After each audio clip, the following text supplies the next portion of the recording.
అందరికీ నమస్తే.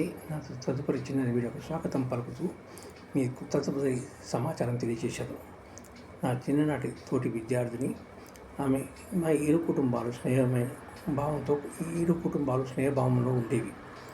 అట్లా కూడా మాకు తెలుసు. సో ఆమె పిల్లవాడు గురించి పెళ్లి గురించి అడగడం జరిగితే తప్పక జరుగుతుంది, భగవన్నామ స్మరణ చేయమంటే ఆమె చేయడం మొదలుపెట్టాక వాళ్ళ పెద్ద అబ్బాయిది పెళ్లి జరగడం జరిగింది.